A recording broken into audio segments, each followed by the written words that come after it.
Bonjour à tous. Nouveau petit tutoriel aujourd'hui sur un logiciel très léger, très pratique, alors pas forcément hyper puissant comme on pourrait imaginer quand on voit l'écran actuellement.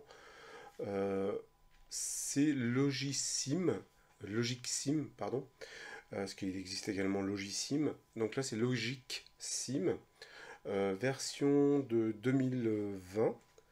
Il y a eu pas mal de petites versions et là en fait c'est la dernière version en date, donc il y a déjà 2 ans, mais honnêtement quand on va voir ce que ça fait c'est amplement suffisant. Alors à quoi sert ce logiciel? Comme vous voyez à l'écran, ça permet de simuler des fonctions logiques.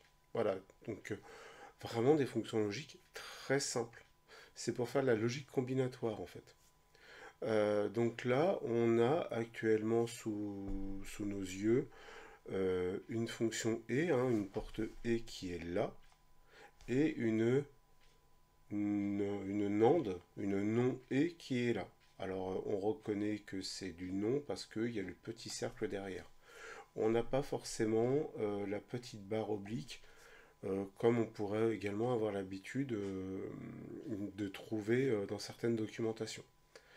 Alors je vais vous montrer où récupérer ce logiciel, comment le lancer et puis comment on s'en sert. Donc je vais essayer de faire très simple, très rapide parce que sinon on va vite s'y perdre. Alors, pour le trouver, en fait, moi je suis passé par le GitHub de l'auteur. On a juste un souci, c'est quand on passe par le GitHub de l'auteur et qu'on veut télécharger la toute dernière version. euh, alors, est-ce que c'est Avast qui est trop parano, mais il détecte un cheval de Troie à l'intérieur? Heureusement, il y a 5 forks possibles de cette version.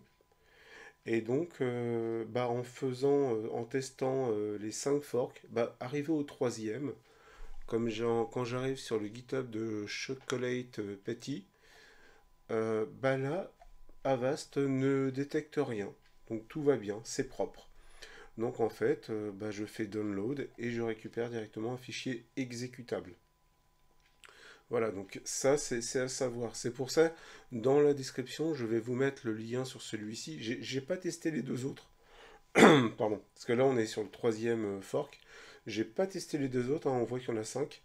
Euh, voilà, j'ai pris le premier qui fonctionnait et voilà, c'est bon. Donc on voit, hein, ça date de 2000, bon, c'est pas. Et on voit tout de suite le poids, 449 kilooctets, c'est rien, hein. C'est vraiment rien du tout. Alors quand on décompresse ici, on voit quoi? Bien, on voit quelques petits répertoires, on a un module language, et on a ici un point .bat et un point .jar. Alors en point .jar, ça veut dire qu'en fait c'est une archive Java. Euh, on va pas pouvoir l'ouvrir directement par le Java. Par contre, si vous faites un double clic sur le point .bat, ça va se lancer. Alors je vais vous montrer comment ça fonctionne. Voilà, je ferme ça. Hop. Donc voilà, double clic sur le point .bat. Et voilà, ça m'ouvre directement la fenêtre. Donc si vous avez des problèmes pour installer, pour le trouver, vous me le dites, même pour des IP, vous m'envoyez un message, il n'y a pas de problème, je vous aiderai. Mais là, normalement, tout le monde sait normalement des IP.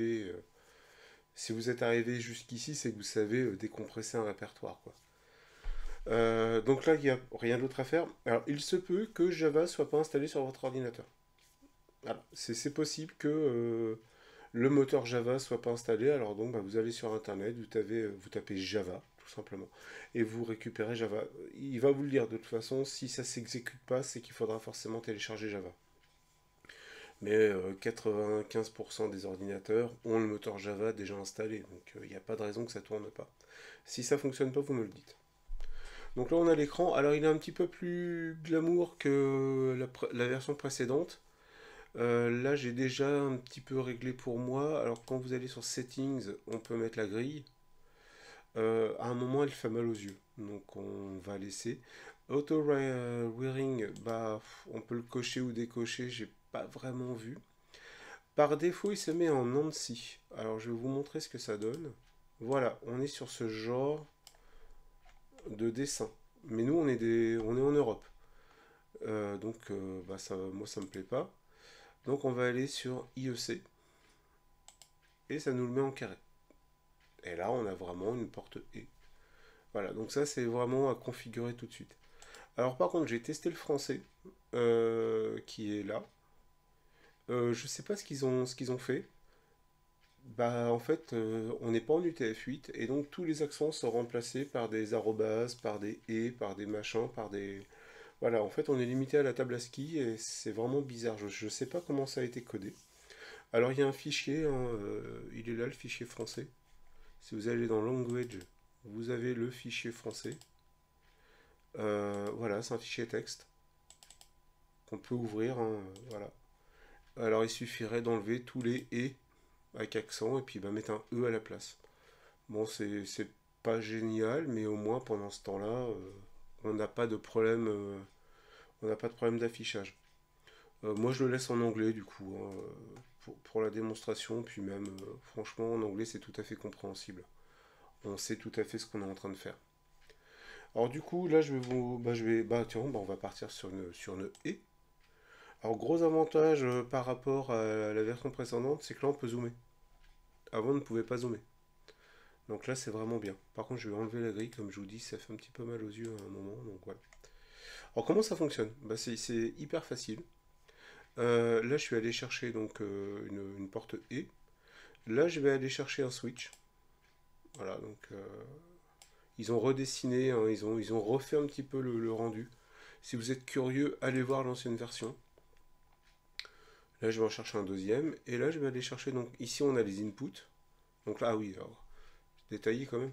Ici, on a les portes classiques, voilà, basiques, hein, le et, un buffer, le non, le nord, ça on verra à quoi ça sert après, dans une autre vidéo. Input, donc on a différentes entrées. On a ici des sorties, et puis là, bah, on a les bascules. Voilà. Pour l'instant, on va se limiter vraiment à la démonstration de base, hein, je ne vais pas vous embrouiller. Donc ici, je vais chercher une LED, hop, et je viens la glisser là. Alors maintenant, il suffit de brancher. On clique là, pardon, hop, et on tire. On tire, voilà, et on tire. Donc là, bah, on va se mettre en mode simulation. Alors j'ai remarqué un truc, hein, on peut... tout à l'heure j'ai fait un essai, il est resté en mode simulation alors que je l'avais arrêté. Donc là j'ai cliqué, on voit le bouton qui est enfoncé, et là maintenant je peux appuyer sur le bouton. J'envoie un niveau 1, donc le fil est rouge. J'envoie un niveau 1 le fil est rouge, bah, comme c'est une fonction et 1, ça fait 1, la LED s'allume, et là le fil est rouge. Si je relâche celui-ci, le fil repasse au noir, il passe au 0, la LED s'éteint parce que 1 et 0, ça fait 0. Bah voilà, ça me permet en fait de comprendre tout ce qui est fonction logique et algèbre de Boole. Donc à partir de là, je pourrais très bien faire une table de vérité. Alors c'est pour ça que tout à l'heure j'ai confondu en entrée quand j'ai dit Logisim.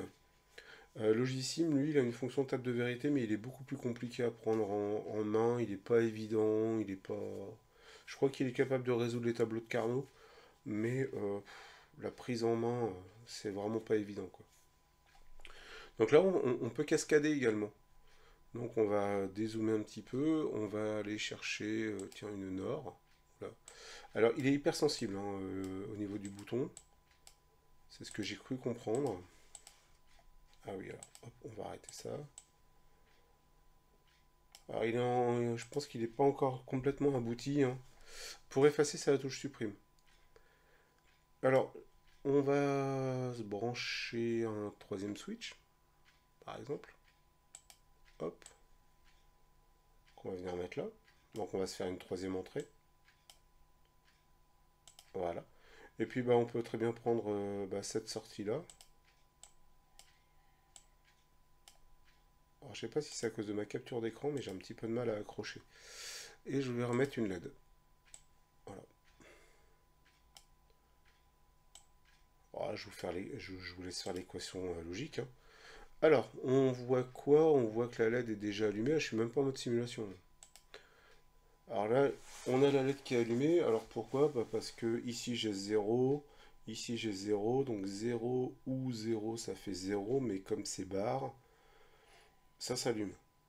Donc bah, c'est oui. Donc déjà ça fonctionne bien. Si j'active ce switch, bah là, ça me fait 1 ou 0, barre, bah c'est éteint.